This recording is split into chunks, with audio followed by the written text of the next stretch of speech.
Erol Business by Rumeur Publique, le podcast qui fait découvrir les nouveaux livres des éditions Erol avec leurs auteurs. Le Lean est un système qui cherche à améliorer la compétitivité par le développement continu des personnes, à commencer par le dirigeant. Personne, en effet, ne peut progresser seul, alors que le dirigeant est, lui, souvent très seul. Il a donc besoin, pour progresser, d'une aide. Dans la pensée Lean, cette aide s'appelle un sensei. Nicolas Chartier est notre invité aujourd'hui pour parler du livre « Devenir un leader Lean avec un sensei » qu'il a coécrit avec Michael Ballet, cofondateur de l'Institut Lean France, une architecte d'entreprise Pascale Coignet et la leader d'une communauté agile, Sandrine Olivencia, qui est aussi l'une des rares femmes sensei en Europe. Préfacé par Benoît-Charles Lavozelle, cofondateur de Théodo, une des plus belles sociétés françaises en matière de conseil et de réalisation en technologie digitale, le livre est aussi introduit par Daniel Jones, l'un des plus éminents représentants de la communauté Lean au niveau international et dont la parole est rare. Publié aux éditions Erol, Devenir un leader Lean avec un sensei est la traduction française de The Lean Sensei, publié en 2019 avec un grand succès international par le Lean Enterprise Institute. Cofondateur et CEO d'Aramisauto, Nicolas Chartier pratique le Lean depuis de nombreuses années, avec des résultats pour le moins édifiants. Leader de la distribution automobile en ligne, Aramisauto a su se jouer de nombreux pièges commerciaux, financiers, logistiques et industriels, et la pratique du Lean n'y est pas étrangère. Mais si depuis la source Toyota, le Lean a fait ses preuves, sa mise en œuvre au quotidien par un dirigeant accompagné d'un sensei est une dimension rarement explorée par la littérature managériale. Dans un langage clair et précis, évitant le jargon, les auteurs de Devenir un leader Lean avec un sensei explorent toute la richesse de la relation du dirigeant avec son sensei. Professeur, maître ou en traduction littérale précédent ou encore vie, le sensei, mot japonais, est un aîné, une personne née avant une autre. Le Lean est un système qui cherche à améliorer la compétitivité par le développement continu des personnes. Le sensei est un personnage clé de ce système dans lequel il joue un rôle souvent méconnu, voire mystérieux. Avant de poser quelques questions à Nicolas Chartier, un regard s'impose sur la structure de ce livre court et abordable par tous les dirigeants et cadres d'entreprise qui s'intéressent au Lean et à sa mise en œuvre pratique. Après avoir rappelé que le but de l'entreprise est d'apporter de la valeur à ses clients, le livre retrace brièvement l'histoire du Lean depuis sa création dans les usines Toyota, au confluent de courants de pensée japonais et américains. Si l'objectif est la création de valeur pour le client, les auteurs précisent l'apport du Lean dans la progression continue vers ce but. Ils définissent ensuite ce qu'est un sensei, son rôle et son savoir. Puis le livre aborde la pratique du Lean avec le sensei et une relation humaine parfois déstabilisante avec le dirigeant, dont les principes et modes de pensée sont souvent remis en cause. J'en veux pour preuve ce passage du livre. Demandez à quoi ressemble cet enseignement à quiconque a été formé auprès d'un sensei et il vous répondra « on s'est fait bousculer ». Comme à chaque fois. Enfin, le livre pose des questions fondamentales pour apprendre à découvrir les signes et les symptômes qui révèlent un syndrome profond, à parler valeurs, c'est-à-dire le vrai langage du PDG, à créer un espace de confiance ou encore à développer le management visuel. En conclusion, les auteurs nous offrent une leçon fondamentale apprise auprès des sensei. Envisager une alternative au système traditionnel de commande et contrôle du management occidental et explorer la méthode challenge et soutien de la démarche Lean initiée par Toyota. Merci donc Nicolas Chartier d'être avec nous aujourd'hui pour approfondir les idées et enseignements de votre livre. Bonjour. Comment définissez-vous donc le Lean ? Le Lean, c'est un modèle de leadership qui repose avant tout sur le développement des personnes. Donc c'est une manière de voir l'entreprise assez différente de la manière traditionnelle. Quand et comment avez-vous découvert le Lean ? J'ai découvert le Lean en fait en business school, donc ça remonte à longtemps, puisque c'est une pensée qui existe depuis très longtemps et qui a été théorisée dans les années 90. Et quelque part, elle a toujours été un petit peu en moi pendant la création et le développement de l'entreprise. Là où on a commencé à vraiment se replonger dedans de manière sérieuse, c'est dans les années 2012-2013, quand notre entreprise a commencé à avoir une taille assez importante et où on a commencé à rencontrer des difficultés pour générer de la croissance. Et c'est comme ça qu'on s'est réintéressé, que je me suis réintéressé de manière beaucoup plus poussé au Lean. Et qu'est-ce que le Lean a apporté à Aramisauto et à ses collaborateurs ? Le fait de s'intéresser au Lean, ça nous a permis de nous interroger sur notre modèle de leadership.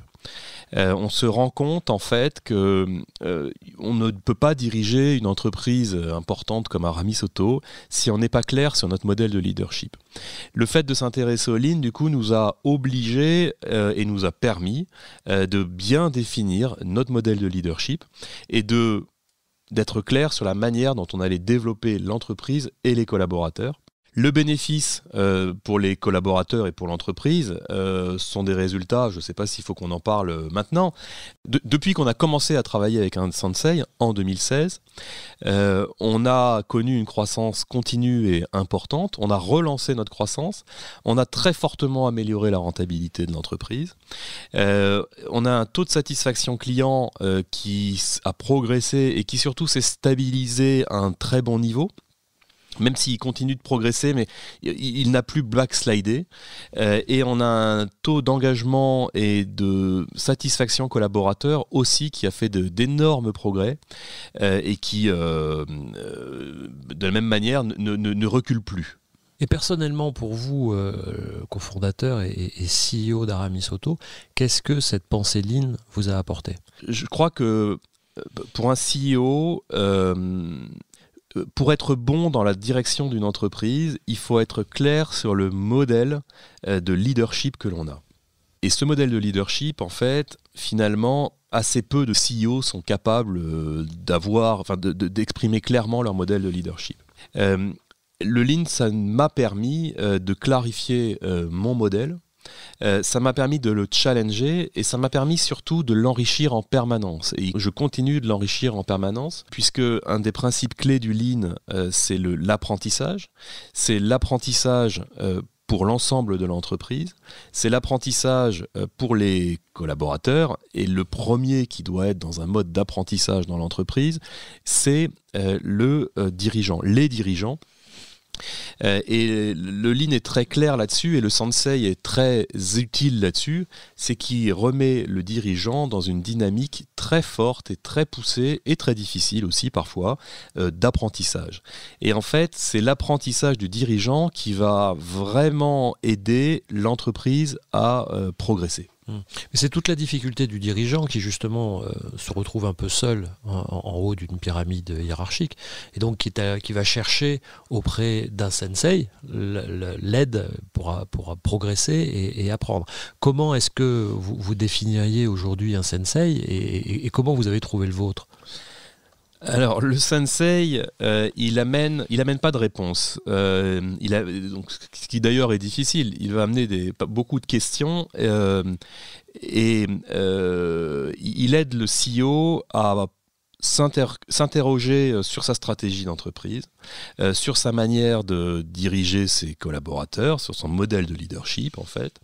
Et il l'amène donc à construire son modèle, sa stratégie. Le tout avec des principes très clairs qui sont on part du client, toujours, tout part du client. On est là pour résoudre les problèmes des clients.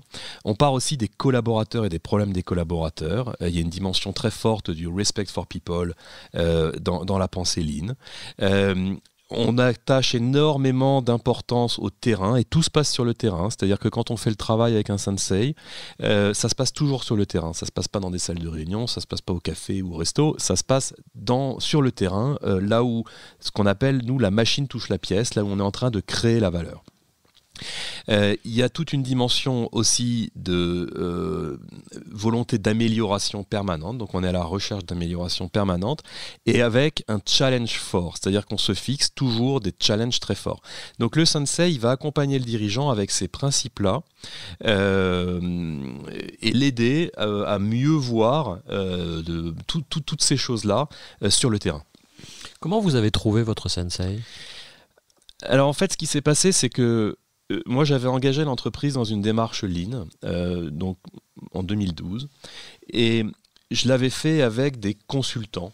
Et en 2016, je me suis aperçu que c'était pas suffisant, que ça apportait un petit peu, mais qu'assez rapidement, on revenait en arrière et que ça épuisait beaucoup les collaborateurs. ça décourageait beaucoup les collaborateurs.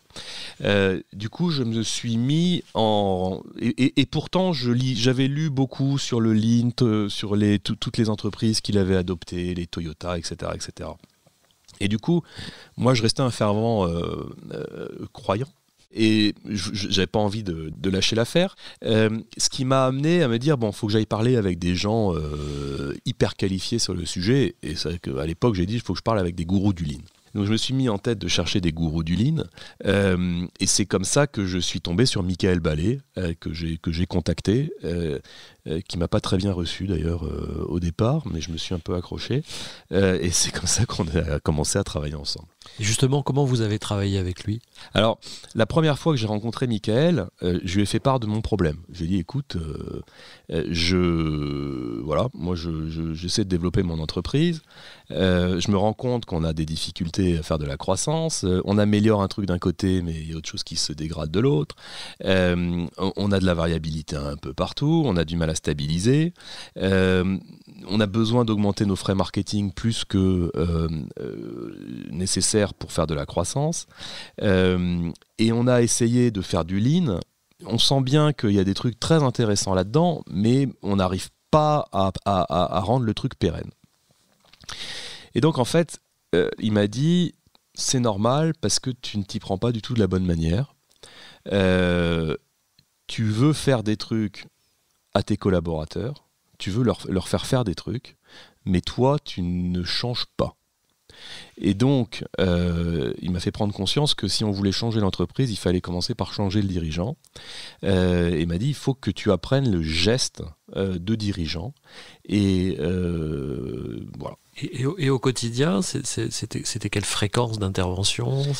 Je lui ai dit, ok, très bien, comment on fait ? Il me dit, c'est pas compliqué. On va ensemble sur le terrain, une journée par mois, et puis on va aller voir les problèmes. Et en fait, on a commencé comme ça. Et pour le début, il m'a dit, écoute, on va aller sur le terrain, on va faire le tour des services. Demande à tes collaborateurs d'écrire les problèmes des clients. Donc, ils mettent sur un tableau dans chaque service. Demande-leur d'écrire les problèmes des clients. Et puis, on va aller les voir, on va discuter des problèmes des clients. Et en fait, donc ça, c'est vraiment la méthode du sensei. Ce qui est très intéressant, c'est qu'on est arrivé, on s'est rendu compte que les collaborateurs n'étaient pas du tout clairs sur les problèmes des clients. Et nous-mêmes, moi non plus. Donc, on n'était pas clairs sur les problèmes des clients. Donc, on allait aux achats, les achats nous parlaient des problèmes des fournisseurs. On allait à la comptabilité ou à la finance, ils nous parlaient des problèmes de l'actionnaire. Ou des services fiscaux ou des services...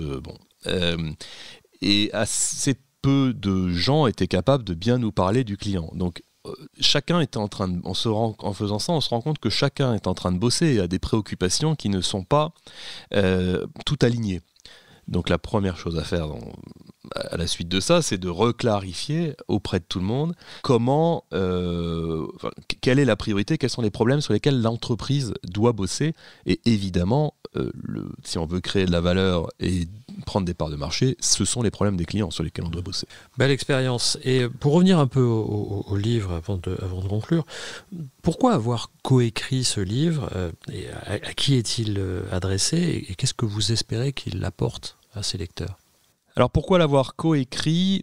En fait, ça s'est fait un petit peu par hasard ou accident. Un des principes, une fois qu'on est tombé dans cette réflexion autour du Lean et du modèle de leadership, c'est que comme on cherche à apprendre en permanence, pour apprendre, eh bien, on va lire, on va échanger et on écrit aussi, pas forcément pour être publié, mais on écrit dans des échanges.